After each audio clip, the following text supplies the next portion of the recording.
लागत असेल, लागत नसेल, टेन्शन येत असेल आणि काय करायचं हे सुचत नसेल, तर हा शो तुमच्यासाठी आहे. आणि आज मला या सगळ्या तुमच्या विवंचनामधून तुम्हाला बाहेर काढायचं आहे आणि म्हणून मी आलोय हर्षदीप कांबळे यांच्याकडे. सर नमस्कार. कांबळे सरांचा परिचय तुमच्या सगळ्या लोकांना आहे. आपल्याला उद्योग, सूक्ष्म लघु आणि मध्यम उद्योगांच्या बाबतीमध्ये आपल्याला त्यांच्याकडनं मार्गदर्शन करून घ्यायचंय. आणि एकूणच आज तरुणांसाठी नेमकं जगामध्ये काय संधी असू शकतील या सगळ्या बाबतीमध्ये मला कांबळे सर तुमच्याकडनं जाणून घ्यायचं. पण सगळ्या आधी सुरू करण्याच्या आधी तुम्हाला वाढदिवसाच्या लाख लाख शुभेच्छा. म्हणजे मला इथे आल्यानंतर कळलं की आज तुमचा वाढदिवस आहे. म्हटलं की आपण योगायोगाने का होईना पण एका चांगल्या क्षणी आलोत आणि तुमच्या वाढदिवसाची तुम्हीच रिटर्न गिफ्ट द्यायची आता महाराष्ट्रातल्या तरुणांना. कारण खूप आशेने लोक बघतायत हा शो. सगळ्यांना एकच चिंता आहे की आता पुढे काय होणार. तर अशी चिंता तुम्हाला पण वाटते का? साधारणतः महाराष्ट्र एवढा मोठा आहे, एवढे बेरोजगार आहेत आणि लोकांचे ऍस्पिरेशन्स तुमच्याकडे असं बघतायत असं वाटतं का तुम्हाला? एकंदरीत आपण ही करोनाची जी परिस्थिती जर बघितली तर त्यावरून लोकांच्या मनामध्ये एक आहे की वेगवेगळ्या चिंता त्यांच्या मनामध्ये आहेत की खूप साऱ्या प्रमाणामध्ये आता इंडस्ट्रीज बंद आहेत आणि त्यामुळे पुढे जे आहेत याच्यावर आणखी कोरोनावर लस मिळत नाही आहे. त्यामुळे पुढे आणखी किती दिवस असं लॉकडाऊन जे आहे ते वाढत जाणार आहे. अशा प्रकारचे वेगवेगळे प्रश्न आहेत. तो रवींद्रजी, पण त्याच्या आधी तुम्ही ज्या वाढदिवसाच्या शुभेच्छा दिल्या त्याबद्दल तुमचे धन्यवाद देतो मी. तसाही मी वाढदिवस वगैरे काही साजरा करायच्या भानगडीमध्ये पडत नाही. बऱ्याच वर्षापासून आता सोडून दिलं. Nothing exciting about it. पण हा मात्र प्रश्न जो तुम्ही विचारलात की करोना जो आहे आणि त्याचा जो प्रादुर्भाव एवढ्या मोठ्या प्रमाणामध्ये विशेष करून महाराष्ट्रामध्ये मोठ्या प्रमाणात तो पसरलेला आहे, तर याच्याकडे आपण बघत असताना लोकांच्या मनामध्ये जी भीती आहे तर मी थोडासा एक वेगळ्या पद्धतीने सांगू इच्छितो की सगळेजण म्हणतात की लॉकडाऊन आहे, इंडस्ट्रीज बंद आहेत, त्यामुळे सगळी परिस्थिती जी आहे ती फार गंभीर होईल असं म्हणत असतात, परंतु आणि इकॉनॉमीवर खूप मोठा परिणाम होईल असंही सांगत असतात. मला एक गोष्ट मात्र इथे सुरुवातीलाच सांगायची आहे की भारताची जी अर्थव्यवस्था आहे याच्यासाठी सगळ्यात मोठा पुश जर कुठून आपल्याला मिळत असेल तर तो आहे आपला मान्सून सीझन चांगला झाला की त्याच्यामुळे एक चांगला पुश जो आहे तो आपल्या अर्थव्यवस्थेला मिळतो. आणि आपल्याकडे ऑलरेडी असे रिपोर्ट्स आहेत की यावेळेसचं जे मान्सून आहे तो भारत देशामध्ये फार चांगल्या पद्धतीने होणार आहे. पाऊस पण चांगला पडणार आहे.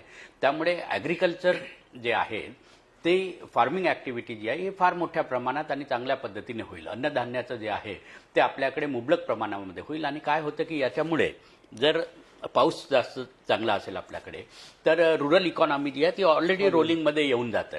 लोकांचे कामधंदे सुरू होतात आणि मग अन्नधान्याची गरज ही सगळ्यांनाच पडत असते. उलट तर आता दुसऱ्या बऱ्याचशा देशांमध्ये अन्नधान्य मुबलक प्रमाणामध्ये राहणार नाही.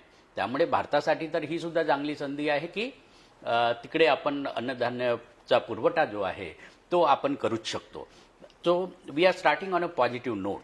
दुसरंही मला आणखी सांगायचं आहे की ह्या सगळ्या ह्याच्यामध्ये आपण जरी इंडस्ट्रीज बंद आहेत असं जरी आपण म्हणत असलो तरीसुद्धा ह्या करोनाच्या काळामध्येच आपण बघतोय की जिओसारखे जे प्लॅटफॉर्म्स आहेत, कंपनीज आहेत, रिलायन्स आहे, त्याच्यामध्ये जवळपास आता $7-8 बिलियन इन्व्हेस्टमेंट जी आहे ती त्याच्यामध्ये झालेली आहे. म्हणजे इंडियाच्या कंपनीजमध्ये लोक आता इन्व्हेस्टमेंट करायला तयार आहेत. झालेली आहे ऑलरेडी इन्व्हेस्टमेंट.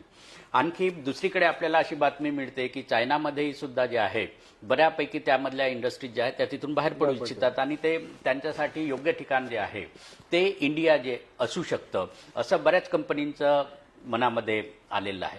तर जरी हे करोनाचं क्रायसिस आपल्यापुढे उभं असेल तरीसुद्धा मला वाटतं की यामधून ह्या ज्या अशा काही चांगल्या गोष्टी आहेत याच्याकडे सुद्धा आपण बघायला पाहिजे. म्हणजे मुळीच निराश न होता ह्या संकटाला आपण कसं तोंड द्यायचं आणि याच्यामधून काय मार्ग काढायचा. शेवटी कितीही काही झालं असे संकट जे आहेत हे आपल्यावर येत राहतात. 1918चाही आपण बघितलं आहे. तेव्हा आपण नव्हतो पण तरीसुद्धा त्यावेळेसही आपण ऐकतोय की किती भयंकर महामारी त्यावेळेस होती. तर असे अरिष्ट जे आहेत ते येत राहतात, परंतु आपलं जीवन जे आहे त्याच्यात थांबत नाही, त्याच्यातून मार्ग जो आहे तो आपल्याला पुढे काढायचाच असतो. मला ह्या संदर्भाने असे सांगायचं आहे की आपण आता काही एरियामध्ये जिथे फार जास्त प्रादुर्भाव आहे, जसं मुंबई आहे, इथे जरी बंद ठेवलं असेल तरी बाकीच्या इंडस्ट्रीज आपण आता सुरू केलेल्या आहेत. आजच्या घडीला जवळपास 60,000 छोट्या आणि मोठ्या इंडस्ट्री मिळून महाराष्ट्रामध्ये सुरू झालेल्या आहेत आणि 12 ते 13 लाख लेबर जो फोर्स जो आहे तो त्याच्यामध्ये ऑलरेडी आता काम सुरू झालेलं आहे. मी ह्याची एक चिंता मध्यंतरी लोकांना खूप सतावत होती की मोठ्या प्रमाणात मायग्रेंट्स लेबर परत गेले, मग आता नवीन लेबर सापडतील का, मराठी मुलं तिथे काम करतील का, किंवा जे स्किल्ड आहे, म्हणजे आता मला अनेक उद्योजक सांगत होते की बिल्डिंग व्यवसायामध्ये वेस्ट बेंगॉलचा जो लेबर आहे त्याला एक स्किल आहे, ते सळ्या वळायचं जे असतं तर ते काम तेच लोक करतात, बाकी लोकांना नाही करता येत ते, किंवा क्षमता नसते किंवा आर्थिक ह्याच्यात बसत नाही. सो हे जे नवीन स्किल अक्वायर करायचे आहे, म्हणजे रिस्किलिंग करायचं आपल्या इथल्या लोकांना स्किल, तर हे शक्य होईल का? आणि तुम्हाला असं वाटतं की मराठी तरुण ज्याच्यावर एक शिक्का लागलेला आहे की तो काम नाही करत, त्याला काम करायचं नाहीये, तर त्याच्यासाठी ही किती मोठी अपॉर्च्युनिटी. म्हणजे मी फक्त मजुरी नाही म्हणत आहे, Yes. तो मालकही होऊ Skill शकतो. सुद्धा, हो, हा, तो definitely. मालकही होऊ शकतो आता वेगवेगळ्या कंपन्यांचा. आपण म्हणतोय की इथला लेबर फोर्स जो आहे तो बराच आता दुसऱ्या राज्यांमध्ये गेलेला आहे, पण एक गोष्ट आपण आणखी लक्षात घ्यायला पाहिजे की हा लेबर फोर्स जो आहे हा दरवर्षी हा मे जूनच्या पिरियडमध्ये जातोच. वापस जो आहे तो जातो, शेतीसाठी जातो, गावामध्ये त्याला आपल्या फॅमिलीला भेटायचं असतं, तिथे तो जातच असतो. त्यामुळे हा पिरियडही तसा कोइन्साइड होतो ते जाण्यासाठी त्याच्या. आणि कितीही काही झालं तरी महाराष्ट्रामध्ये असणाऱ्या ज्या संधी आहेत त्या खूप मोठ्या प्रमाणात आहेत. ते जरी तिकडे वापस गेलेत तिथे आणखी 3 महिन्यानंतर मग ते परत आपल्याकडे नॉर्मल कोर्समध्येही वापस येत असतात. तर परत याच्यामध्ये होऊ शकतं की आणखी एखाद महिना जास्तीचा लागेल, कारण तिथे सुद्धा त्यांना काम जे आहे ते मिळणं कितपत शक्य आहे. आपल्याकडे जसं लॉकडाऊन आहे तसं बऱ्याच राज्यांमध्ये आहे, त्यामुळे तिकडे सुद्धा लॉकडाऊनची परिस्थिती अशीच आहे. म्हणून कामासाठी जे इथे रोड इतक्या वर्षापासूनचं ते राहिलेलं आहे ते परत इथे वापस येतील आहे असं मला नक्कीच वाटतं. परंतु त्याही उपर आम्ही आता इंडस्ट्री डिपार्टमेंटनी एक इंडस्ट्री डिपार्टमेंट आहे, स्किल डेव्हलपमेंट डिपार्टमेंट आहे, लेबर डिपार्टमेंट आहे, हे मिळून आम्ही एक आता आमच्याकडे ऑनलाईन पोर्टल जे आहेत ते आम्ही तयार करतो आहे स्किल डेव्हलपमेंट डिपार्टमेंटकडे. त्याच्यामध्ये असे जे अनस्किल्ड लेबर असतील आहे किंवा ज्यांना आणखी इंडस्ट्रीची गरज काय आहे हे लक्षात घेऊन त्यांच्याकडून आम्ही माहिती घेणार की तुम्हाला कुठल्या प्रकारचं स्किल हवं आहे, आणि अशा मुलांसाठी आम्ही स्किल कोर्सेस जे आहेत ते आम्ही सुरू करू. दे शॉर्ट टर्म कोर्सेस असतील आहे, ते ऑनलाईन कोर्सेस असतील आहे, आणि ते आम्ही प्रोव्हाइड करू मग इंडस्ट्रीजना. त्यामुळे आणखी एक गोष्ट आपण लक्षात ठेवायला पाहिजे की जेव्हा आपण म्हणतो की लेबर फोर्स गेलेला आहे तो मोस्टली हा अनस्किल्ड लेबर गेलेला आहे. स्किल्ड लेबर जे असतात त्यांना तसंही पैसे थोडेसे 2 पैसे जास्त मिळत असतात, त्यामुळे ते स्वतःचं कुटुंब वगैरे इथेच सेटल करायचं बघत असतात. महाराष्ट्र हे खूप चांगलं राज्य आहे सेटल होण्यासाठी, त्यामुळे ते बऱ्यापैकी इथे असतात. तर स्किल्ड लेबर हा जास्त गेलेला नाही. आणि सेमी स्किल्ड अनस्किल्ड जो आहे, सेमी स्किल्डचं जे आहे ते शिकवायला एवढा काही त्रास होत नाही. आणि आता ही तुम्ही जसं म्हटलं की मराठी तरुणांसाठी चांगली संधी आहे आणि त्यांना हे सेमी स्किल्ड जे एज्युकेशन आहे ते आम्ही देणारच आहोत. म्हणजे आपल्याकडे इंडस्ट्रीज ज्या आहेत, बाहेरच्या सुद्धा इंडस्ट्रीज आता जास्त येतील अशी आपल्याला अपेक्षा आहे. तसं वातावरण आपण तयार करीत आहोत. म्हणजे आम्ही तर आता असं ठरवलेलं आहे की ज्या बाहेरच्या येणाऱ्या इंडस्ट्री आहेत किंवा इथल्या नवीन उद्योजक जर येत असतील आहे तर त्यांना कुठल्याही परवानगीची सुरू करण्यासाठी गरज राहणार नाही, इथपर्यंत आम्ही आता जात आहोत. म्हणजे एक त्यांना ऑफर लेटर जे आहे, कम्फर्ट लेटर, ते आम्ही इमिजिएटली त्यांना इश्यू करणार. आणि त्याच्यानंतर असणाऱ्या त्यांना ज्या परवानग्या लागणार आहेत ह्या परवानग्या आम्ही आमच्याच डिपार्टमेंट मार्फत एक नोडल ऑफिसर त्याच्याकरता असणार आहे, तो त्यांना त्या परवानग्या घेण्यासाठी मदत करणार आहे. तर अशी फास्ट प्रक्रिया आपण राबवणार आहोत. आणि हे करीत असताना एक गोष्ट आपण आणखी लक्षात ठेवायला पाहिजे की महाराष्ट्र जो आहे हा एक चांगला, महाराष्ट्रामध्ये इंडस्ट्रीचा खूप चांगला बेस आहे आणि छोटे छोटे MSME जे आहेत हे याच्यामुळे तयार झालेले आहेत. आणि त्यांच्यासाठी नेहमीच आपण MSMEसाठी, छोट्या उद्योजकांसाठी महाराष्ट्राने फार पुढचे पाऊल घेतलेले आहेत. आता सुद्धा आम्ही तोच प्रयत्न आमचा चालू आहे. एक सेपरेट सेल आम्ही, आमची मैत्री म्हणून संस्था आहे त्या सिंगल विंडो सारखं ती काम करते, त्या ठिकाणी एक सेपरेट सेल आम्ही उभारणार आहोत, जिथे हा MSMEला बँकेचं लोन घ्यायचं असेल, आणखी कुठल्या अडचणी असतील आहे, कोरोनाशी संबंधित कुठल्या अडचणी असतील आहे, परमिशन्स पाहिजे असतील आहे, ते सगळे आम्ही त्या ठिकाणी त्यांना देणार आहोत. आणि हे करीत असताना मग मात्र आपल्याला लक्षात ठेवायला पाहिजे की ह्यामधूनही आणखी नव्या संधी ज्या आहेत त्या उपलब्ध होऊ शकतात, नवीन सेक्टर्स जे आहेत ते येऊ शकतील. पण हा एमएसएमईचा सगळ्यात मोठा प्रॉब्लेम होता. आणखीन जे पॅकेज निर्मला सीतारामन यांनी घोषित केलं त्याच्यामध्ये सुद्धा की तुम्ही लोन काय देता. आता आम्हाला खरं लोनची तशी घेण्याची काही लोकांची कुवतच राहिलेली नाही. आता हा 3 महिन्याचा गॅप जाईल, नवीन ऑर्डर्स, पुन्हा गुंतवणूक लागेल, पण याच्यामध्ये लोन घ्यायची त्याची शक्यता राहणार नाही कदाचित. तर अशा वेळेला काही लोक अख्खं युनिट बंदही करू शकतील किंवा लिक्विडेट करू शकतील, किंवा काही लोकांना आता वाटेल की नाही डायव्हर्सिफाईड बिझनेसमध्ये जावं, आता याच्यात काही राम राहिलेलं नाहीये. सो अशा गोष्टी ज्या वेळेला येतील तर हे चॅलेंजेस तुम्हाला किती वाटतात की लोक आपला मूळ धंदा बंद करून वेगळ्या धंद्यात जाऊ शकतील असं? मला वाटतं की आता सेंट्रल गव्हर्नमेंटनी एक लोन द्यायचं जरी त्यांनी म्हटलं असेल तरी सुद्धा एक चांगली गोष्ट त्यांनी केलेली आहे, ती म्हणजे ह्या लोनसाठी त्यांनी क्रेडिट गॅरंटी स्वतः गव्हर्नमेंट ऑफ इंडिया देणार आहे. आणि बँकेकडे आता भरपूर पैसा जो आहे आरबीआयच्या गाईडलाईन्समुळे उपलब्ध झालेला आहे, त्यामुळे त्यांना लोन तर द्यावंच लागणार. शेवटी बँकेलाही 2 पैसे कमवावे लागतातच. त्यामुळे एवढी लिक्विडिटी आपल्याकडे बँकेकडे आलेली आहे, तर हे ते नक्कीच पास ऑन करतील. आणि गॅरंटी असल्यामुळे प्लस 1 वर्षाचा मोरॅटोरियम असल्यामुळे होईलच. पण त्याच्या व्यतिरिक्त मला आणखी पुढे जाऊन सांगावंसं वाटतं की जसं मी म्हटलं की महाराष्ट्र शासन जे आहे, महाराष्ट्राचं धोरण हे नेहमीच छोट्या युनिटच्या बाजूनी राहिलेलं आहे. आणि त्यामुळे आता एक असाही प्रवाह चालू आहे की केंद्र शासनाने जे दिलं त्याच्यापेक्षा आणखी आपल्याला काय देता येईल, जेणेकरून ह्या एमएसएमई छोटे उद्योजक जे आहेत हे जास्त उत्साहित होतील आहे. कारण आमचं आणखी त्यामध्ये एक महत्त्वाचं कारण दडलेलं आहे की सगळ्यात जास्त आपली एम्प्लॉयमेंट जी आहे ही या छोट्या इंडस्ट्रीजवर त्याच्यामधून निर्माण होत असते. आणि त्यामुळे नक्कीच त्यांच्यासाठी आणखी जास्त फायनान्शियल पॅकेजसाठी काय करता येईल हा विषय फार उच्च स्तरावर चालू आहे. स्वतः इंडस्ट्री मिनिस्टर, मुख्यमंत्री साहेब हे त्याच्यामध्ये फार पॉझिटिव्ह आहेत की या छोट्या उद्योजकांना मदत करायला पाहिजे. त्यामुळे त्याचंसुद्धा नक्कीच आपल्या पुढे येणारच आहे. दुसरा विषय तुम्ही जो म्हटला होता की इथून डायव्हर्सिफाय व्हायचं का, तर काही इंडस्ट्री ज्या आहेत त्या नक्कीच आता ह्या कोरोनाच्या नंतर ज्या आहे डायव्हर्सिफाय होण्यासाठी प्रयत्न करतील आहे. मला त्यातल्या त्यात असं वाटतं की शेवटी किती झालं तरी या कोरोनामध्ये आपण बघितलं की लोकांकडे भरपूर सारे पैसे असून सुद्धा त्यांचं स्वतःचा जीव जो आहे हा धोक्यात आलेलाच आहे. आणि त्यामुळे हेल्थ कॉन्शियस लोक जास्त होतील आहे आणि हेल्थ सेक्टरमधल्या ज्या संधी आहेत त्या वाढतील आहे. आता आपण जर बघितलं तर फार्मास्युटिकल कंपनी ज्या आहेत ह्या कंपनीची डिमांड जी आहे ती खूप वाढलेली आहे, तो एक भाग आहे. दुसरा छोट्या छोट्या गोष्टी, जसं आता आम्ही इंडस्ट्रीजना पण कंपल्सरी केलेलं आहे की तुम्ही तुमच्या इंडस्ट्रीमध्ये हँड सॅनिटायझर जे आहेत ते तुम्ही असायला पाहिजे, ग्लोव्ज असायला पाहिजे, मास्क जो आहे तो मास्क तुम्ही तिथल्या लेबर फोर्सला जो आहे तो दिला पाहिजे, असं आपण कंपल्सरी करतोय. आता हे कंपल्सरी केल्यामुळे याची डिमांड खूप वाढली. पीपीई आहेत, प्रोटेक्टिव्ह गिअर्स आहेत, तर त्याची डिमांड जी आहे ती खूप वाढलेली आहे. त्यामुळे अशा प्रकारच्या ज्या इंडस्ट्री आहेत त्या इंडस्ट्रीजना पुढे वाव राहणार आहे. आणि हे करीत असताना मग जसं आता घरी राहतील लोक, हेल्थ कॉन्शियस झालेले आहेत, बाहेर जाणार नाहीत. आणि एक मुद्दा मला इथे जाणीवपूर्वक सांगावं असं वाटतो की लोक ऑटो इंडस्ट्री, जसं मोठ्या इंडस्ट्री ज्या आहेत, ऑटो इंडस्ट्री, ऑटो सेक्टर जे आहे, तर त्याच्याबद्दल लोक असं म्हणतात की ते फार खाली म्हणजे रेसेशन तिथे चालू आहे. पण आता कसं आहे, जे हेल्थ कॉन्शियसनेस आपल्या डोक्यामध्ये जो गेलेला आहे त्याच्यामुळे आपण आता स्वतः हे पब्लिक ट्रान्सपोर्ट्स आहेत, रेल्वे आहेत, त्याच्यामधून जायला थोडंसं मागं पुढे आपण बघणार आहोत. आणि आपल्या फॅमिलीला आपण टॅक्सीमधूनही, उबरमधून, ओलामधून पाठवायचं का याचाही आपण विचार करणार आहोत. म्हणून मला असं वाटतं की छोट्या छोट्या कार ज्या आहेत, ज्या लक्झरी कार्स नाही पण छोट्या कार ज्या आहेत त्याचं विकत घ्यायचं प्रमाण वाढेल.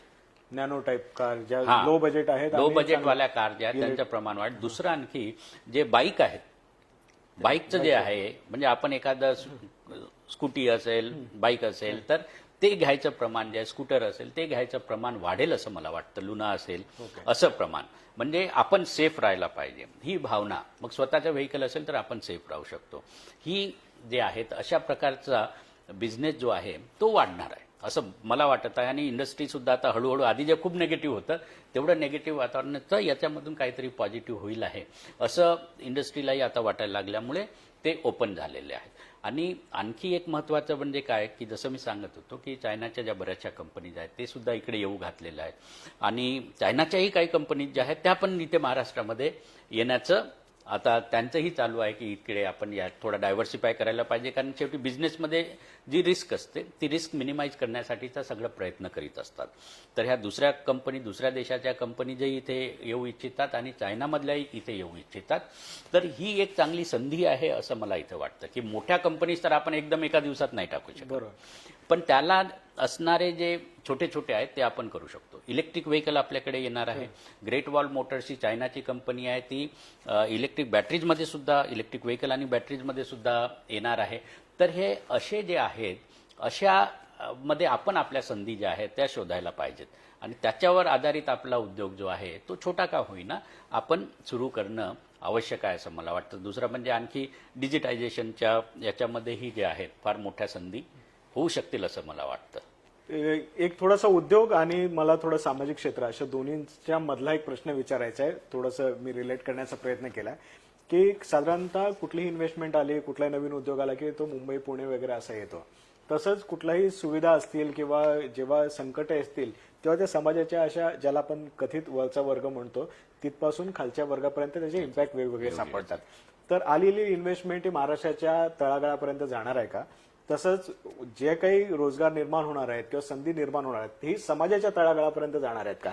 जो समाजाचा सगळ्यात खालचा थर आपण म्हणूयात, स्तर म्हणूयात, ज्याला तो आता थोडासा कुठेतरी तयार होत होता, झटपटत होता, नवीन संधी शोधत होता, त्याच्यावर तर फारच इम्पॅक्ट झाला याचा.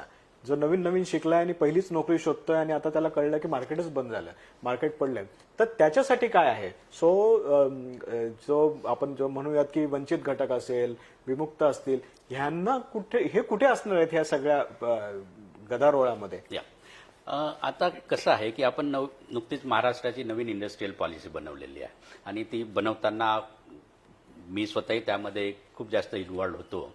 तेव्हा आपण ह्या गोष्टींचा विचार करतच राहतो की सगळे उद्योग तुम्ही म्हटलं तसे मुंबई पुण्यापासून चालू होतात, पण आपण काय करतोय की जाणीवपूर्वक आपण बऱ्याच ठिकाणी नागपूर असेल, औरंगाबाद असेल, मराठवाडा, विदर्भ या ठिकाणी आपण जास्त फायनान्शियल इन्सेंटिव्ह आता देऊ केलेले आहे. आधी कसं होतं की ABCD असे 4 गट होते, तर आपण मराठवाडा आणि विदर्भासाठी आता सेपरेट गट बनवलेला आहे. ABCD पेक्षा व्यतिरिक्त सेपरेट गट आणि त्यांना आपण जास्त इन्सेंटिव्ह दिलेला आहे. औरंगाबादमध्ये आपण ऑरिक सिटी जी आहे ती आता इंडस्ट्रियल सिटी आपण त्या ठिकाणी बनवलेलं आहे आणि जसं अमरावतीमधला टेक्स्टाईल पार्क असेल, सेपरेट टेक्स्टाईल पार्क आपण त्या ठिकाणी बनवला, बरेचसे युनिट त्या ठिकाणी येत आहेत. तर अशा ज्या आहेत जिथे एक फायनान्शियल इन्सेंटिव्ह तुम्हाला जास्त असेल, तर मराठवाडा असेल, नागपूर असेल, विदर्भ असेल, अशा ठिकाणी थोडंसं जास्त फायनान्शियल इन्सेंटिव्ह आपण देतोय. पण काय होतं की जे मोठे मोठे प्रोजेक्ट आहेत त्यांना पुण्याच्या जवळपास, मुंबईच्या जवळपास वगैरे असं पाहिजे असतं, ही गोष्ट खरी आहे. पण याच्याही मधून ह्या दुसऱ्या, जसं आता आपण औरंगाबादला रशियाची एक स्टील कंपनी आहे, त्यांनी औरंगाबादमध्ये घेतलेला आहे. ॲग्रो प्रोसेसिंगच्या संदर्भामध्ये मग आपण औरंगाबाद आणि विदर्भ जे आहेत याच्यावर जास्त भर देतोय. तर अशा रिजनल लेवलला असणाऱ्या वेगवेगळा भर आपण देऊन तिथे जास्त इन्सेंटिव्ह आपण द्यायचा प्रयत्न करतोय. मुंबईमध्ये तर आपण फारच कमी इन्सेंटिव्ह ठेवतो, इथे जागासुद्धा नाही. पुण्यामध्ये इन्सेंटिव्ह आता फार कमी झालेला आहे, फायनान्शियल इन्सेंटिव्ह. कुठलीही मोठी कंपनी आली की त्यांना वाटतं की थोडंसं आपल्याला रिटर्न काय मिळणार, तर ते रिटर्न्स जे आहेत ते आपण विदर्भ आणि मराठवाड्यामध्ये नवीन इंडस्ट्रियल पॉलिसीमध्ये वाढवले आहेत. त्यामुळे नवीन येणाऱ्या ज्या इंडस्ट्री थोड्याशा तिकडे सुद्धा जातील असं आम्हाला वाटतं. आणि हे करीत असताना तुम्ही म्हटलं की आता नवीन येणारे किंवा नुकतेच तयार झालेले जे तरुण मुलं आहेत त्यांचं काय आपण करायचं. तर तुमच्या माहितीसाठी एक मी सांगू इच्छितो की महाराष्ट्र सरकारने या 5-6 महिन्याच्या आधीच मुख्यमंत्री रोजगार योजना ही फार मोठी आणि महत्वाकांक्षी रोजगाराची योजना जाहीर केलेली आहे. त्यामध्ये आपण 50 लाखापर्यंतचे जे छोटे छोटे युनिट्स आहेत ते टाकू शकतो आणि त्याच्यासाठी आपण मदत देऊ शकतो. म्हणजे गव्हर्नमेंट जे आहे ते जवळपास त्याच्यामध्ये 20% तर 35% सबसिडी देते. मग त्यामध्ये तुम्ही म्हणताय तसे वंचित घटक जे आहेत, महिला आहेत, त्यांच्याकरता आपण जास्त सबसिडी ठेवली आहे. आणि महत्त्वाचं म्हणजे 40% जे आहेत, 40% ह्या युनिट्समधले आम्ही रुरल एरियासाठी रिझर्व ठेवलेले आहे. तर रुरल एरियामध्येही ह्या निमित्ताने एम्प्लॉयमेंट वाढावा हा त्यामागचा उद्देश आहे. पुढच्या 5 वर्षामध्ये 1 लाख रोजगार जे आहेत, उद्योजकांना आपण याच्यामधून मदत करणार आहोत आणि त्याच्यामधून जवळपास 10 लाख रोजगार जे आहेत ते निर्माण होतील असं आमचं आहे. आणि हे इलेक्शन्समध्ये आले, त्यानंतर आता कोविड आलं तरी मला सांगायला फार आनंद होतो की त्या आमच्या मुख्यमंत्री रोजगार योजनेमध्ये जो कॉन्सेप्ट जो आहे तो मीच बनवलेला होता आणि त्याला सगळ्यांनी, मुख्यमंत्री आहेत, इंडस्ट्री मिनिस्टर आहेत, सगळ्यांनी त्याला मदत करून पुढे पास करून घेतलेलं होतं. तर ती देशामध्ये कुठल्याही राज्यांनी चालवलेली सगळ्यात मोठी एम्प्लॉयमेंट जनरेशन स्कीम आहे. त्याचा फायदा जो आहे ह्या तरुणांना नक्कीच घेता येईल आणि त्याच्यासाठी आमचं वेब पोर्टलही cmegp.gov.in आहे. त्याच्यावर जाऊन तुम्हाला सगळी माहिती जी आहे ती मिळू शकते. तर अशा नवीन स्कीम आपण ऑलरेडी एनविसेज केलेल्या आहेत, पण तेव्हा आम्हाला माहित नव्हतं की कोविड सारखं येणार आहे म्हणून. पण म्हणजे you are prepared. Yes, so we are prepared for this. आणि काही मुलांना जर ट्रेनिंग लागेल, स्किल डेव्हलपमेंटचं जर लागत असेल तर त्याच्याहीसाठी आम्ही प्रायव्हेट कंपनी ज्या आहेत त्यांच्यासोबत मिळून कोर्सेस जे आहेत ते डिझाईन आम्ही करतोय. एक महत्वाचा मुद्दा आहे म्हणजे महिलांच्या बाबतीत मला विचारायचं होतं आणि तो स्पेशल याच्यासाठी कारण हा कार्यक्रम मॅक्स वुमनचे प्रेक्षक सुद्धा आमचे पाहत आहेत. तर ह्या सगळ्या कोविडच्या या संकट काळामध्ये जगभरामध्ये वुमेन वर्कफोर्स जो आहे तो प्रामुख्याने काम करतोय आजच्या घडीला. कारण सर्व्हिस इंडस्ट्री, हेल्थ केअरमध्ये सगळ्यात जास्त महिलाच असल्यामुळे त्यांना फ्रंटवर यावंच लागलं आणि त्यांना महाराष्ट्रात तर आशा वर्कर सुद्धा काम करतायत, अंगणवाडी सेविका काम करतात. सो हा एक मोठा वर्कफोर्स असेल. आधीच एक मोठा प्रॉब्लेम होता सगळ्या महिलांच्या बाबतीमध्ये की नॉर्मली त्यांना करिअरच्या मध्ये गॅप घ्यावा लागायचा. मुलं झाल्यानंतर करिअर सोडायचं, गॅप घ्यायचा आणि मग सेकंड करिअर सुरू करायचं. आता ह्या कोविड नंतर पण असे गॅप होणार आहेत महिलांच्या बाबतीमध्ये. महिलांच्या एम्प्लॉयमेंट संदर्भात, एंटरप्रिनरशिप डेव्हलपमेंटच्या संदर्भामध्ये आपण काही स्पेशल विचार केलेला आहे की त्यांच्यासाठी काय करता येईल आपल्याला? हो, नक्कीच.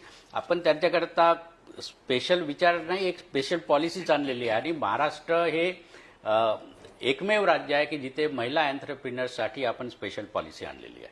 आणि मी जेव्हा विकास आयुक्त उद्योग म्हणून जॉईन झालो तर पहिलं काम जे मी नवीन पॉलिसी, खूप साऱ्या आपण 7-8 पॉलिसीज बनवल्यात, त्यापैकी पहिली पॉलिसी जी हातामध्ये मी घेतली होती ती महिला धोरणाची घेतलेली होती आणि ती आपण आणलेली आहे. आता त्यामध्ये मात्र आम्ही काही अटी ज्या घातलेल्या आहेत की ते सगळं महिलांचं 100% त्यामध्ये वाटा असायला पाहिजे, 50% महिला लेबर त्यामध्ये असायला पाहिजेत, अशा आम्ही काही अटी घातलेल्या आहेत. तर त्याच्यामध्ये आता हळूहळू महिला ज्या आहेत त्या पुढे यायला लागल्या आहेत. आणि महत्त्वाचं म्हणजे मी तुम्हाला ही मुख्यमंत्री रोजगार योजना जी सांगितलेली आहे, ह्या मुख्यमंत्री रोजगार योजनेमध्ये 30% रिझर्वेशन हे महिलांसाठी आहे. म्हणजे पुढच्या 5 वर्षामध्ये छोटे छोटे 1 लाख उद्योग जे सुरू होतील त्याच्यामधल्या कमीत कमी 30% जे आहेत ह्या महिला असतील. आणि मला आणखी सांगायला फार आनंद होतोय की आमच्या वेगवेगळ्या धोरणामुळे आणि हा पॉझिटिव्ह महाराष्ट्र हे तसंही महिलांच्या बाबतीमध्ये फार पॉझिटिव्ह राहिलेलं आहे, सुधारणावादी राहिलेलं आहे. आणि याच्यामुळे एक चांगला फरक आपल्याला असं जाणवतोय की या मुख्यमंत्री रोजगार योजनेमधले जे अर्ज आम्हाला आलेले आहेत त्यात 30% महिलांसाठी असून महिलांच्या अर्जांची संख्या मात्र 40% आहे. ग्रेट. तर मला वाटतं की हे फार पॉझिटिव्ह चित्र जे आहे ते पॉझिटिव्ह चित्र याच्यामध्ये गरजही आहे समाजाची, आणि समाजाची गरज सुद्धा आहे, समाजाची गरज सुद्धा आहे. बरं, हे सगळं तुम्ही डिझाईन केलं आणि तुम्ही आपल्या चर्चेतनं असं आलं की जवळपास कोविड नंतर जी काही परिस्थिती निर्माण होईल याच्यामधल्या बऱ्याचशा उपाययोजना ह्या आधीपासूनच सुरू झालेल्या आहेत महाराष्ट्रामध्ये. म्हणजे जेव्हा युपी सारखं गव्हर्नमेंट हे मनरेगावर जगेल असं वाटत असताना आपण रोजगार योजनेवर जगण्याचा प्लान आपल्याकडे आहे. याच्या पलीकडे जाऊन की तुम्ही भंडाऱ्यातनं आलात, तिथून तुमचा प्रवास सुरू झाला, म्हणजे तुमची काही सांपत्तिक स्थिती फार चांगली होती वगैरे अशातला काही भाग नाही, शैक्षणिक बॅकग्राऊंड तुमचं असल्यामुळे किंवा आई वडिलांचं घरचं असल्यामुळे. तर हा प्रवास नेमका येताना त्यातला जो काही अनुभव होता तो तुम्हाला हे पॉलिसी मेकिंग मध्ये किती कामाला येतो? हो, इट इज फंटास्टिक. ऍक्च्युली मी फार छोट्याशा गावामध्ये जन्माला आलो. म्हणजे त्या गावामध्ये बस सुद्धा यायची नाही, पावसाळ्यामध्ये वगैरे बंद होऊन जायचे, रस्तेही नव्हते. माझे वडील जिल्हा परिषद शाळेमध्ये शिक्षक होते, पण फार इंटेरियरमध्ये गाव होतं. आणि ते गाव मात्र मला खूप आवडायचं. खूप प्रेमळ लोक होते त्या गावामध्ये. आणि विशेषतः मला आठवतं की जेव्हाही असं कुठलेही महत्वाचे सण वगैरे असतील आहे तर त्या गावामध्ये खूप चांगली एक पद्धत होती की लोक स्वतः घरी बनवलेलं जेवण असायचं, जे गोडधोड पदार्थ असायचे ते एकमेकाच्या घरामध्ये डिस्ट्रीब्यूट करायचे आणि मग मी ते घेऊन जात असायचो इकडे तिकडे. तर असं खूप चांगलं ते गाव होतं, वातावरणही खूप चांगलं होतं त्या ठिकाणी. पण तिथे जसं मी म्हटलं की फार इंटेरियरमध्ये होतं, दवाखाना तिथे नव्हता. मग आमची आई जवळपास 2.5-3 किलोमीटर दुसऱ्या ठिकाणी आम्हाला घेऊन जायची आम्ही आजारी पडलो तर. तेव्हा माझ्या आईची इच्छा होती की मी डॉक्टर बनायला पाहिजे म्हणून, आणि मग मी डॉक्टर बनलो. तिने लहानपणापासून लोकांची सेवा करावी असं मला माझ्या मनात भरवून दिलं होतं. मी डॉक्टर झालो. परंतु ते लोकांची सेवा करायला पाहिजे हे माझ्या डोक्यात एवढं गेलं की नंतर मी जेव्हा डॉक्टर झालो तेव्हा मला जाणवायला लागलं की मी जर कलेक्टर झालो तर आणखी मोठ्या प्रमाणात मला लोकांची सेवा करता येईल म्हणून. मग मी घरच्यांना जेव्हा सांगितलं तर त्यांना ती गंमत वाटली की असे विचार माझ्या डोक्यात येतात म्हणून. पण हे विचार यायला आणखी एक कारणीभूत आहे की माझं शिक्षण जे आहे, आईचं शिक्षणाच्या बाबतीमध्ये फार जास्त लक्ष होतं. कारण बाबासाहेब आंबेडकर यांचा आदर्श आमच्या समोर नेहमीच ती ठेवायची. तिने लहानपणापासून माझ्या मोठ्या भावाला पुण्याच्या मिलिटरी स्कूलमध्ये घातलं. ती परीक्षा आमच्या तयारी करून घेतली. पास झालो आम्ही दोघे. मी सैनिक स्कूल साताऱ्याला शिकलो. तिथे मला मात्र चांगलं शिक्षण मिळालं, आणि तो की आपण आत्मविश्वास की आपण करू शकतो, आपण जीवनामध्ये खूप काही करू शकतो. डॉक्टर नंतर मग मी पब्लिक सर्व्हिसमध्ये आलो, आणि तो जो अनुभव तिथला, मी डॉक्टर की 2 वर्ष PHCला केली. प्रायमरी हेल्थ सेंटरमध्ये मी डॉक्टर होतो.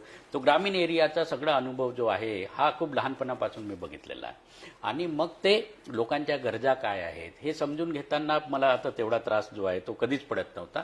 त्यामुळे यवतमाळला मी कलेक्टर होतो, आणि तिथे कलेक्टर असताना तेव्हा शेतकऱ्यांच्या आत्महत्या फार ज्वलंत प्रश्न होता. म्हणजे सगळे टॉपच, आणि एवढे जर्नलिस्ट तिथे रोज यायचे, आणि खूप म्हणजे सगळे चॅनलचे लोक त्या ठिकाणी, फॉरेनच्या चॅनलचे लोक त्या ठिकाणी असायचे. आणि त्यावेळेस सगळे म्हणजे मुख्यमंत्री तर तिथे दर महिन्याला असल्यासारखे येत राहायचे. विलासराव देशमुख तेव्हा मुख्यमंत्री होते. प्रेसिडेंट सुद्धा त्या ठिकाणी आलेले होते. प्राईम मिनिस्टर मनमोहन सिंग स्वतः त्या ठिकाणी आले होते. तो अनुभव तर माझ्यासाठी खूपच चांगला होता. त्यांचं जे आहे, ज्या ठिकाणी ते जाणार होते त्यांची अरेंजमेंट आम्ही केली होती. शेतकऱ्यांच्या विद्वांसोबत त्यांची चर्चा होणार होती, पण खूप पाऊस आला त्या दिवशी. आम्ही सगळी तयारी, हेलिपॅड वगैरे केलं होतं. 2 दिवसापासून पाऊस सुरू होता, आणि तिथे गेल्यानंतर मी 1 दिवसाआधी परत आणखी तपासायला गेलो, तर पाऊस असल्यामुळे ते रद्द करावं असं सगळ्यांचं म्हणणं झालं. मी तिथून वापस येता येता माझ्या डेप्टी कलेक्टरला फोन केला. म्हटलं काही झालं तरी आपल्याला हा रद्द करता येणार नाही, तुम्ही यवतमाळ या ठिकाणी तो कार्यक्रम आयोजित करा.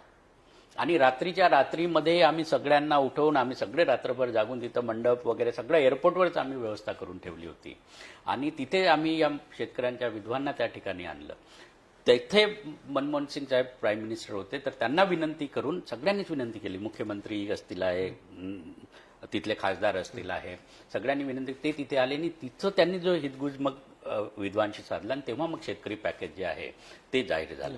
तर हे असं प्रशासनामधलं काम जे आहे, माझा तो आधीचा अनुभव असल्यामुळे हा सोपा आहे. जसं आता मी म्हटलं की मुख्यमंत्री रोजगार योजना जी आहे याच्यामध्ये मी जाणीवपूर्वक 40% आपण रुरल एरियासाठी ठेवलं, कारण तिथेही एम्प्लॉयमेंटची फार गरज आहे. तर असा दृष्टिकोन, ते मागचं बॅकग्राऊंड असल्यामुळे मला फार कामामध्ये येत राहतो, आणि माझी नाळ जी आहे ही जमिनीशी नेहमीच जुळलेली असते, त्याचा खूप फायदा होतो. मग त्याचा ह्या सगळ्या म्हणजे तुमचं काम पुढे पुढे जात असताना, प्रशासनात काम सुरू असताना, मग मुलांचं ट्रेनिंग असेल किंवा डॉक्टर आंबेडकरांचे विचार लोकांपर्यंत घेऊन जाण्यासाठीचं हे सगळं कृती कार्यक्रम आखण्याची प्रेरणा नेमकी काय मिळाली, की कशा पद्धतीने तुम्हाला अजूनही गरज वाटते का की समाजातल्या सगळ्यात शोषित वंचित घटकाला एनलाइट करण्यासाठी अजूनही खूप मोठ्या मशिनरीची गरज आहे? हो, की आता पोहोचलेलं आहे लोकांपर्यंत? अजूनपर्यंत ज्या प्रमाणात आपण पोचायला पाहिजे त्या प्रमाणात अजून पोचलेलो नाही असं मला वाटतं. कारण काय होतं की जी परिस्थिती आपल्याकडे आहे ते सगळ्यांना एका लेवलच्या वर घेऊन जायला खूप सारे रिसोर्सेस लागतात. कुठलंही गव्हर्नमेंट असेल त्याच्याकरता चांगल्या पॉलिसीज असणं आणि त्या चांगल्या पद्धतीने इम्प्लिमेंट करणं, ह्या गोष्टी दोन्ही ज्या आहेत त्या खूप महत्त्वाच्या असतात. ग्राउंड लेवललाही आम्ही बघतो की काही पॉलिसीचं इम्प्लिमेंटेशन म्हणावं त्या लेवलला होत नाही, ही सुद्धा एक खंत आहे. म्हणजे जसं आता सांगायचं झालं तर मी जिल्हाधिकारी असताना एक दादासाहेब गायकवाड ही सबलीकरण योजना जी होती त्याच्यामध्ये 4 एकर जमीन जी आहे ती आपण SC STसाठी लँडलेस लोकांना घेऊन द्यायचो. तर संपूर्ण महाराष्ट्रामध्ये त्यावेळेस एकंदरीत जवळपास 8,000 हेक्टर वगैरे जमीन खरेदी केल्या गेली असेल, तर त्याच्यापैकी 5 ते 6,000 हेक्टर जी आहे ती मी एकटा यवतमाळ जिल्ह्यामधलीच होती. कारण मला ती योजना बनवण्याच्या प्रक्रियेमध्येही मी समाविष्ट होतो. मला ते माहीत होतं की एका लेबरला स्वतः जमीन मिळणं, मालक होणं ही किती महत्त्वाची गोष्ट आहे. पहिले जी त्या योजनेची पहिली लाभार्थी जी होती ही मातंग समाजाची महिला होती, घाटंजीमधली, यवतमाळमधली, मला अजूनही आठवतं. आणि तिला ती आम्ही कापसानी भरलेली असणारी पीक होतं त्या जमिनीमध्ये, ती विकत घेऊन आम्ही तिला दिली होती. ती त्या शेतामध्ये काम करायची. जेव्हा ते सेक्रेटरी सोशल जस्टिस आले होते, जेव्हा तिला ते कागदपत्र तिच्या हातात दिले आणि तिला सांगितलं की तू आजपासून या जागेची मालिक आहेस, ती तिथेच रडायला लागली. तर हे आपण बघतो की ह्या अशा चांगल्या स्कीम्स ज्या आहेत ह्या इफेक्टिव्हली इम्प्लिमेंट करणं फार गरजेचं आहे. आता जेव्हा आम्ही फील्डमध्ये होतो तेव्हा तो रोल करायचो. आता पॉलिसी बनवत असताना त्याचं इफेक्टिव्ह इम्प्लिमेंटेशन कसं होईल आहे हा अनुभव तिथला घेऊन आम्ही आता ह्या स्कीम्स ज्या आहेत त्या बनवत असतो. पण अजूनही मला वाटतं की खूप सुधारणा करण्याची गरज आहे. आणि म्हणून आम्ही काय केलंय की आता सरकारी नोकऱ्या कमी होत आहेत, त्यामुळे स्वतःचे छोटे छोटे उद्योग जे आहेत ते तरुणांनी सुरू करायला पाहिजे. आणि तरुण जे आहे ते आपले पुढचे जनरेशन, यंग जनरेशन जी आहे हे आपले आधारस्तंभ, they are the pillars of our state or our nation. त्यामुळे त्यांना पुढे आणणं, त्यांनी स्वतःच्या पायावर उभं राहणं हे खूप महत्त्वाचं आहे. म्हणून छोटे छोटे उद्योग त्यांनी करावेत म्हणून ही स्कीम आम्ही आणली. त्यासोबत त्यांचं ट्रेनिंगही आम्ही दिलेलं आहे. आणि मग हे करीत असताना मला एक थोडासा सामाजिक काम करायची आवड आहे. ती आवड माझ्यामध्ये निर्माण झाली ती घरातल्या वातावरणामुळे आणि बाबासाहेबांच्या विचारांचा माझ्यावर फार पगडा असल्यामुळे निर्माण झाली. आणि ही वॉज बेसिकली इकॉनॉमिस्ट, खूप एक मोठे अर्थतज्ञ होते बाबासाहेब. आणि त्यांनी शेतकऱ्यांचे प्रश्न, शेतीचा विषय कसा असेल, लेबरचा विषय कसा असेल हे सगळं त्यांनी बरंचसं लिहून ठेवलेलं आहे. फक्त ते वाचून त्याच्यावर इम्प्लिमेंट करायची गरज आहे. तर ते एक मॉडेल म्हणून माझ्या डोळ्यासमोर नेहमी असतं आणि मग मी ते करायचा प्रयत्न करीत असतो. आणि मला अजूनही मात्र असं जाणवत आहे की जसं आता मी आदिवासींसाठी आम्ही क्लस्टर स्कीमचा खूप जास्त प्रयत्न केला. या नवीन योजनेमध्येही त्यांच्यासाठी आदिवासींसाठी आम्ही रिझर्वेशन ठेवलेलं आहे. परंतु त्यांचे अर्ज म्हणावे तेवढ्या प्रमाणात येत नाही. म्हणून आता त्यांचं ट्रेनिंग आम्ही सुरू केलेलं आहे. तर त्यांच्या पाड्यावर जाऊन तिथे आम्ही ट्रेनिंग देतो. त्यांना रेसिडेन्शियल 18 दिवसाचं आदिवासींसाठी आम्ही स्पेशल आर्थिक विकास कसा होणार त्याच्यासाठीचं ट्रेनिंग जे आहे ते रेसिडेन्शियल ट्रेनिंग आम्ही त्यांना सुरू केलेलं आहे. अजूनही मला वाटतं की अशा गोष्टी करायची खूप जास्त गरज आहे. आणि हे हळूहळू होईल आहे हा सुद्धा भाग आहे. कारण शेवटी कुठलाही बिझनेस केल्यानंतर तो माल जो आहे तो तुम्हाला विकावा लागतो. मग ते मार्केटिंगचं स्किलही तुमच्यामध्ये यायला पाहिजे. पण आता कुठलेही दुसरे पर्याय नसल्यामुळे, गव्हर्नमेंटच्या नोकऱ्याही कमी होत असल्यामुळे याच्याशिवाय पर्याय नाही. हे आपण जेव्हा त्यांना पटवून द्यायला लागतो मग हळूहळू त्यांना पटतं आणि 1-2 तयार होतात, त्याच्यानंतर मग 5 तयार होतात, त्यानंतर मग 10 तयार होतात. असा हा स्लो प्रोसेस आहे. पण नक्कीच एक डायरेक्शन असं दिल्यामुळे हळूहळू त्यामध्ये विकास होईलच असं मला नक्कीच वाटतं. एक थोडेसे वैयक्तिक प्रश्न मला विचारायचे तुम्हाला, कारण तुमचं लग्न फार गाजलं आणि मी अटेंड केलं लग्न. तुमचं आंतरराष्ट्रीय स्वरूपाचं हे लग्न होतं आणि मुळात हे कसं जुळलं कसं पण, आणि कारण त्याची बरीच चर्चा राहिली की तुमचं लग्न सुद्धा एक सामाजिक मेसेज होता. तसं पाहिलं तर जसं मी सांगितलं की मी ह्या वेगवेगळ्या म्हणजे प्रशासकीय कामामध्ये तर काम करायचं असतं. मी बेसिकली मला काम करायची आवड आहे. सो काम करायला आवडतं मला. कामामुळे जेवढं जास्त काम करू तेवढा जास्त एनर्जी मला मिळते. कामामुळे माणूस थकतो असं मला कधीच वाटत नाही. उलट जास्त एनर्जी त्याच्यामुळे आपल्याला मिळते असं मला वाटत असतं. आणि शेवटी थकवा जो आहे तो इथे मनामध्ये असतो, जास्त आपल्या फिजिकल याच्यामध्ये तेवढा जास्त नसतो. तर तो उत्साह टिकून ठेवण्यासाठी मला जेवढं जास्त काम मिळेल तेवढं आणखी चांगलं पाहिजे असतं. तर म्हणून माझ्या डोक्यामध्ये जास्त असा लग्नाचा वगैरे विचार नव्हता की आपल्याला हे कामच भरपूर आहे त्यामुळे लग्नासाठी आपल्याकडे वेळ राहील की नाही हाही एक विषय होता. म्हणून मी माझ्या लहान भावांना सांगितलं होतं की तुम्ही लवकर आटपून टाका तुमचं, माझ्या भरोशा राहू नका, नाहीतर तुमचं सुद्धा लग्न होणार नाही. तर असा जो आहे मग याच्यामध्ये आणखी आमच्या घरी जो आहे एक महत्त्वाचं असं होतं की बाबासाहेबांचे विचार होतेच होते, पण माझ्या वडिलांनी स्वतः जो दीक्षाभूमीला झालेला बाबासाहेब आंबेडकर त्या ठिकाणी जे दीक्षा घेतली होती तिथे ते हजर होते. आणि तिथे मग त्यांनी ते आमचं कुटुंब जे आईवडील जे आहेत ते भारावूनच गेलेले होते. आणि ते सुद्धा विचार जे आहेत आमच्या घरी नेहमीच लहानपणापासून आम्हाला सांगण्यात येत होतं. माझी आई धम्माच्या कामामध्ये फार अग्रेसर आहे, ती पण सोशल वर्कर आहे. आणि तो पगडा जो आहे तो माझ्या मनावर नेहमीच राहत असतो. आणि हे काम करीत असताना मग थायलंडवर माझी पत्नी जी आहे शी इज बेसिकली फ्रॉम थायलंड आणि मागच्या 15 वर्षापासून ती भारतामध्ये येते कारण ती पण धार्मिक प्रवृत्तीची आहे आणि तिचा तसा फार मोठा बिझनेस थायलंडमध्ये आहे पण ती 15 दिवस बिझनेस करते आणि 15 दिवस मग फिलॅन्थ्रॉपीज ॲक्टिव्हिटीज ज्या आहेत धम्मामध्ये काम करते तिथे खूप मोठे सिनियर मॉन्क आहेत त्या ठिकाणी जे तिथल्या राजघराण्याच्याही त्यांचे गुरु असल्यासारखे आहेत त्या प्रोग्राम्सना त्यांना तिथं बोलवण्यात येतं ते जातात तिथं त्यांची माझी पत्नी सेक्रेटरी म्हणून काम करायची आणि ते बुद्धगयेला सारखे येत राहायचे आणि तिथे त्यांना भारतामध्ये सुद्धा काही काम करायची इच्छा होती तर मग बऱ्याच लोकांकडून त्यांना मुंबईमध्ये काम करायची इच्छा होती महाराष्ट्रामध्ये काम करायची इच्छा होती मग त्यांनी माहिती काढली कोण इथे आहेत तर त्यांच्याकडे माझं नाव गेलं की मी या ठिकाणी काम करतो सोशल ॲक्टिव्हिटीजमध्ये धम्माच्या ॲक्टिव्हिटीमध्ये आणि मग त्यांनी एका माझ्या काही मित्र आहेत त्यांच्या मार्फत निरोप पाठवला आणि मी तिथे मग गेलो बुद्धगयेला गेलो आणि मग बुद्धगयाला गेल्यानंतर मग तिथे पहिल्यांदा ॲक्च्युली माझ्या पत्नीची आणि माझी भेट झाली आणि ती पण माझ्याच वयाची आहे आणि ती ह्या सगळ्या गोष्टींमध्ये आधीपासून असल्यामुळे तिचं सुद्धा असं काही प्लॅन नव्हतं लग्न वगैरे करायचं परंतु ह्या ओघामध्ये आमची ती भेट झाली मग आम्ही मिळून धम्माच्या बाबतीमधले बरेचसे प्रोग्राम्स आम्ही घेतले मग ती ओळख पाळख आमची वाढत गेली आणि त्याच्यानंतर मग मात्र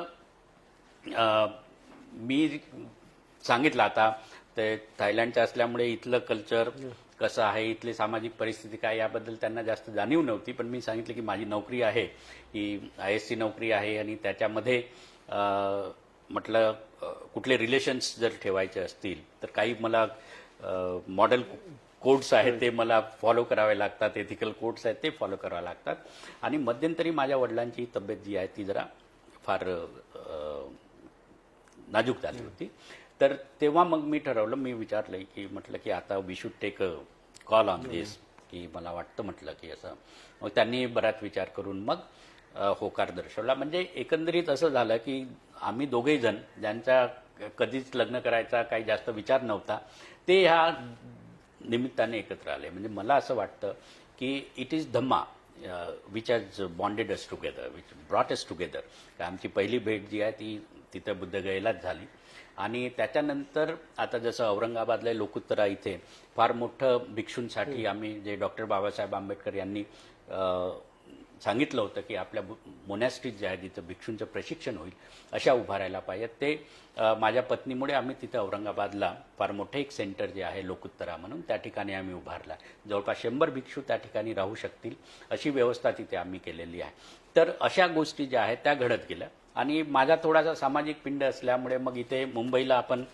फार मोठी 125वी जयंती डॉक्टर बाबासाहेब आंबेडकर यांची केली खूप लोक त्या ठिकाणी जवळपास 60-70 हजार लोक त्या ठिकाणी आले होते आणि ते आले मग त्यावेळेस मी तरुणांना इथे एकत्रित केलं खूप सारी तरुण मुलं जी आहेत तरुणांमध्ये काम करायला मला खूप आवडतं because they give me lot of energy to work again आणि त्यांना मग थोडासा की ह्या सामाजिक कार्यामधून तेही स्वतःच्या पायावर कसं उभं राहतील याच्यासाठी आम्ही एक थोडंसं चांगलं नेटवर्किंग केलं आणि त्यांनाही मग हळूहळू त्यातल्या आम्ही काही 10-12 मुलांना जे आहेत ते थायलंडला पाठवलं तिथं आपण इथे तर बुद्धाचा जो धम्मा आहे त्याच्याबद्दल ऐकतो पण त्याचं पालन कशा पद्धतीने करतात ते आता इंडियामध्ये तेवढं राहिलेलं नाही आहे म्हणून त्यांना आम्ही तिकडे पाठवलं ही तरुण मुलं जी आहेत त्यांना तिकडे पाठवलं 15-20 दिवस त्या ठिकाणी होते तिकडून येऊन मग इथे त्यांच्या जीवनामध्ये कसा फरक पडेल आणि हे कुशलकर्म जे आहे दान पारमिता जी आहे जसं ते सेंटर बांधून आम्ही भिक्खू संघाला दान करून टाकलेलं आहे कारण शेवटी आपण जाताना काहीच घेऊन जात नाही मग ही दान पारमिता आणि ॲक्च्युअल आपल्या जीवनामध्ये बुद्धाचे विचार कसं आपण पाळायला पाहिजे ते आम्ही शिकवायचा नवीन जनरेशनला प्रयत्न करतो आणि मला याचा खूप फायदा झालेला प्रशासनामध्येही मला खूप फायदा होतो कुठलाही निर्णय घेताना माझं डोकं एकदम क्लिअर असतं की आपल्याला हे करायचं आहे आणि हे का करायचं आहे ते सुद्धा मला क्लिअर असतं कारण मी मेडिटेशन करतो विपसना करतो त्याचाही फायदा जो आहे तो मला फार जास्त होतो आणि शेवटी आपण बुद्धाने जसं म्हटलं की अटॅच राहिलो तर जास्त विचार जे आहेत ते आपल्यामध्ये निर्माण होतात तर कुठल्याही गोष्टीकडे जशी आहे तसं बघणं तशा जर आपण ठेवलं तर त्याचे सोल्युशन्स खूप चांगले निघू शकतात आणि ह्या अशा एकंदरीत याच्यामुळे आम्ही दोघांचे विचार आमचे मिळत असल्यामुळे मिळते जुळते असल्यामुळे ह्या धम्माच्या विचारांनी आम्ही एकत्रित आलो आणि आमच्या हातून जे आहे माझं ऑफिसचं वर्क सोडून बाकीचं जे मी काम करीत असतो, तर कारण ऑफिसच्या कामामध्ये आपण दक्ष राहायलाच पाहिजे, कारण ती पब्लिक सर्व्हिस आहे. त्याच्या व्यतिरिक्त मग एक इंडिव्हिज्युअल म्हणून मी माझं पर्सनल टाईम जो आहे तो अशा कुशल कामासाठी जास्तीत जास्त द्यायचा मी प्रयत्न करत असतो. त्याच्यासाठी मला फार मोठी प्रेरणा माझ्या पत्नीकडूनच मिळते. आणि असं दोघेही मिळून आम्ही ह्या कारणामुळे एकत्रित आलो. आणि मला नेहमी वाटतं की बुद्धांनी जे म्हटलेलं होतं, everything in the world is related. It is one thing. कारण एक गोष्ट असेल तरच दुसरी गोष्ट उत्पन्न होतं. तो प्रतित्य समुत्पादाचा जो प्रिन्सिपल बुद्धिझमचा आहे तो मला तरी वेळोवेळी जो आहे तो जीवनामध्येही जाणवत असतो. आणि त्याच्याचमुळे आम्ही एकत्रित आलो की काहीतरी आमच्या दोघांच्या हातून मिळून घडणार होतं, त्यामुळे आम्ही एकत्रित आलेलो आहे. आणि ते आता ॲक्शनमध्ये येत आहे. त्याचं खूप समाधान जे आहे ते मला मिळतं. एक थोडं आंबेडकरी जनतेसाठी बरंच काम तुम्ही करताय.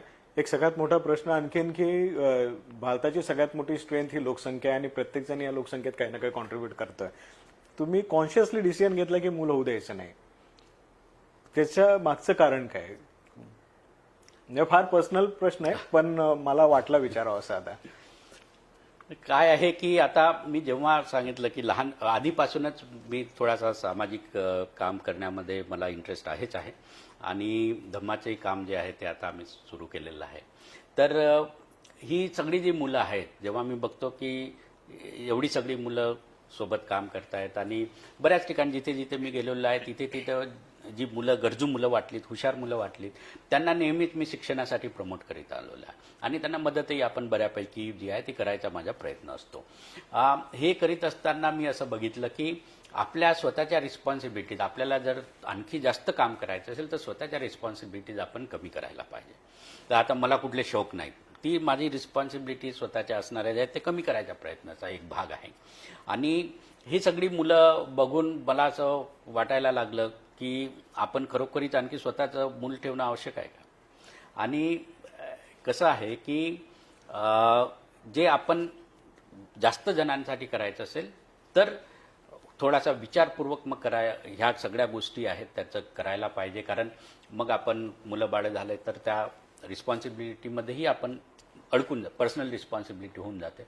मी आणि माझी पत्नी आम्ही दोघांनी खूप विचार याच्यावर केला. आणि मग तेव्हा आम्ही ठरवलं की we have taken a very conscious decision not to have any child.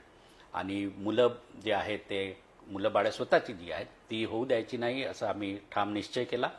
आणि ही जी मुलं, समाजातली जी मुलं आहेत त्यांनाच पुढे आणायचं, त्यांच्यावरच आपले रिसोर्सेस जे आहेत ते खर्च करायचे, असा आम्ही निर्णय घेतलेला आहे. And we are very happy with it. म्हणजे असं नाही की आम्हाला काही त्याचं दुःख आहे म्हणून, असं काहीच नाही. आणि त्याचं असं काही वाटत नाही. शेवटी आपण इथून गेल्यानंतर, जीवन आपलं संपल्यानंतर कुठल्या गोष्टी लक्षात राहतात, काय कुणाला लक्षात राहतात ते काही सांगता येत नाही. आणि खूप मोठा निर्णय जरी हा वाटत असला लोकांना, तरी आमच्या दोघांसाठी मात्र जाणीवपूर्वक घेतलेला. आणि आपल्याला आणखी चांगलं काम, मोठं काम करायचं आहे. त्यामुळे या गोष्टी, ह्या मोहापासून आपण थोडंसं दूर जायला पाहिजे, असं आम्ही करून समाजामध्ये एवढी सगळी मुलं आहेत, तीच आपली मुलं आपण मानायची, त्यांच्यासाठी आपण त्यांना पुढे नेण्यासाठी प्रयत्न करायचा, म्हणून आम्ही हा निर्णय घेतलेला. चला, फार बरं वाटलं तुमच्याशी बोलून. आणि फार महत्वाचा संदेश सुद्धा त्यांनी दिलेला आहे की मोहापासून दूर राहायचंय. आणि खास करून माणसाचं जीवन आता आपण पाहिलंय कोरोनाच्या ह्या आपत्तीमध्ये की शेवटी तो एक आकडा बनून जातो. माणूस मेला की त्याचं नावही पेपरमध्ये छापून येत नाही. एक रुग्णसंख्या आणखीन वाढली ह्या आकड्यामध्ये येतं. त्यामुळे हे फार नश्वर आहे आणि याच्यामध्ये किती मागे लागायचं, किती मोहात अडकायचं हा सगळ्यात मोठा प्रश्न आहे. त्यामुळे ह्या संकटाच्या काळामध्ये सुद्धा काही इन्स्पायरिंग गोष्टी तुमच्यासमोर याव्यात, काही माणसांची चरित्र तुम्हाला लक्षात यावीत, याच्यासाठी ह्या गप्पा होत्या. याच्यातनं बरंच आपण शिकायला मिळालंय की तुम्हाला असलेल्या संधी काय आहेत आणि पर्सनल आयुष्य जगत असताना कसं मोहापासून बाहेर येऊन तुम्ही काम केलं तर एक चांगलं यशस्वी आयुष्य जगू शकता. भंडारासारख्या गावामधून येऊन मुंबईमध्ये उद्योग विकास आयुक्त आणि MSCBचे आपण सचिव म्हणून काम करत असताना हर्षदीप कांबळे यांनी ज्या पद्धतीचा आदर्श तुमच्यासमोर उभा केलाय, मला असं वाटतं की हे फॉलो करण्यासारख्या गोष्टी आहेत, हे फॉलो करण्यासारखी व्यक्तिमत्व आहेत. आणि अशा अनेक व्यक्तिमत्वांशी आपण मॅक्स महाराष्ट्र सातत्याने बोलत राहतो. त्यामुळे या सर्व चर्चेमध्ये सहभागी झाल्याबद्दल हर्षदीपजी तुमचे आभार आणि पुन्हा एकदा वाढदिवसाच्या शुभेच्छा आणि फायनली प्रेक्षकांसाठी तुमचा एखादा संदेश असेल तर.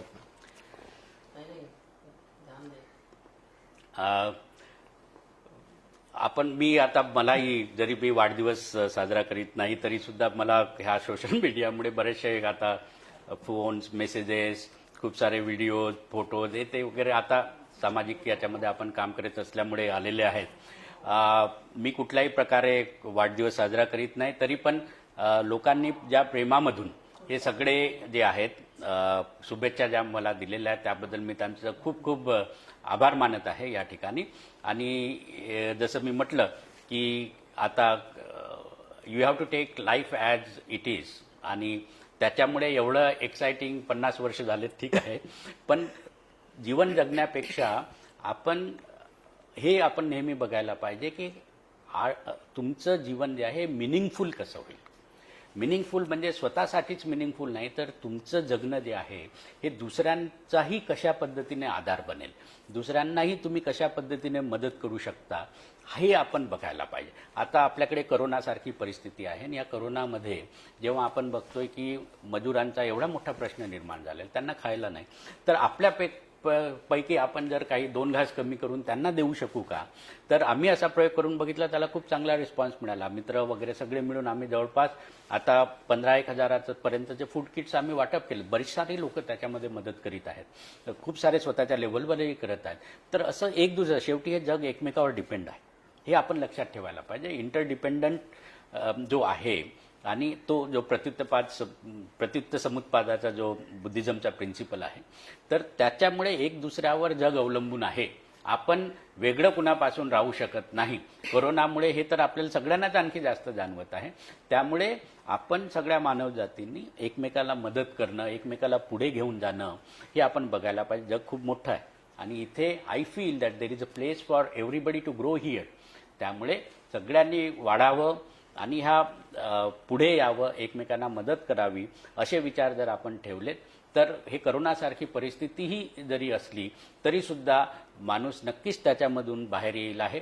यावेळेस आपल्याला बुद्धाची करुणा जी आहे ती नक्कीच आपल्याला मदत करेल आणि मेडिटेशनच्या याच्यामुळे हा स्ट्रेससुद्धा जो आहे तो नक्कीच आपल्यावरचा कमी होईल आणि उद्याचा दिवस जो आहे हा नक्कीच चांगला असेल. माणूस फार हुशार आहे, ते नक्कीच त्याच्यावर लससुद्धा शोधून काढेल आणि ही टेम्पररी असणारी जी परिस्थिती आहे, nothing is permanent, that is what Buddha sed. त्यामुळे हे सुद्धा परमनंट नाही, हेही आपण सगळ्यांनी लक्षात ठेवायचं. आणि याच्यामध्ये खूप चांगल्या संधी आहेत. आम्ही नेहमी त्याच्यावर बोलत असतो, वेबिनार करत असतो. रवींद्रजी, मॅक्स महाराष्ट्र सुद्धा त्याच्यामध्ये खूप साऱ्या पॉझिटिव्हनेस जो आहे काही विचार घेऊन येतात. So that is one very good thing. आणि त्याच्यामुळे ह्यातून आपण बाहेर येऊन नवीन संधी आपण शोधायचाच प्रयत्न करायला पाहिजे. आपण सिन्सिअरली प्रयत्न केले तर यश नक्कीच आपल्याला मिळतं. तुम्ही सुद्धा सिन्सिअरली प्रयत्न करा, याच्यामधून नक्कीच आपल्याला यश मिळेल. आणि माझी कधीही काही मदत लागली तर मला सांगा, आय एम ऑलवेज रेडी. कारण मला असं वाटतं की चांगलं काम करायची संधी प्रत्येकाला मिळत नाही. चांगलं काम करायची संधी प्रत्येकाला मिळत नाही. Not everybody gets opportunity to do good work. मला जर काही कुशलकर्म करायची संधी मिळाली तर मला खूप आनंद होतो. मी दोन्ही हातांनी ती संधी घ्यायचा प्रयत्न करत असतो. त्यामुळे if I am useful, you feel that if I am useful for anything, please let me know. I will be there to help you to the best of my resources possible. Thank you so much. आणि तुम्हाला सगळ्यांना संधी घ्यायची ही अजिबात मागे राहू नका. आणि खास करून महाराष्ट्रातील तरुण तरुणींसाठी ही सगळ्यात मोठी अपॉर्च्युनिटी आहे की यंदा ह्या जी काही संकट आले त्या संकटांमधून खूप संधी निर्माण झाल्यात. आणि हर्षदीपजींशी आपण बोलत राहूया. जर तुम्हाला काही त्यांच्याशी चर्चा करायची असेल तर तुम्ही मॅक्स महाराष्ट्राकडे तुमच्या सूचना पाठवू शकता किंवा तुमचे निवेदनं पाठवू शकता. मी त्यांच्यापर्यंत नक्कीच पोहोचवेन. आणि त्यांच्या या सगळ्या चर्चेतनं एकच ओळ तुमच्यासमोर की जिंदगी लंबी नाही बडी होनी चाहिए. तर आपण सगळेजण आपली जिंदगी जी आहे ती बडी करण्याचा प्रयत्न करूयात आणि यातून एक चांगला पॉझिटिव्ह संदेश घेऊन ही चर्चा आपण इथेच थांबूयात. या चर्चेमध्ये सहभागी झाल्याबद्दल हर्षदीपजी तुमचेही आभार आणि तुमच्या सगळ्या प्रेक्षकांचे आभार. तुमच्या प्रतिक्रिया जरूर नोंदवा. तुमच्या सर्व प्रतिक्रियांची उत्तरं देण्याचा आम्ही प्रयत्न करू. त्यामुळे कमेंट्स बॉक्समध्ये तुमच्या प्रतिक्रिया आता नोंदवायला सुरुवात करा. त्याच्यामधल्या निवडक प्रतिक्रियांना लवकरच आम्ही उत्तरं देण्याचा प्रयत्न करू. धन्यवाद.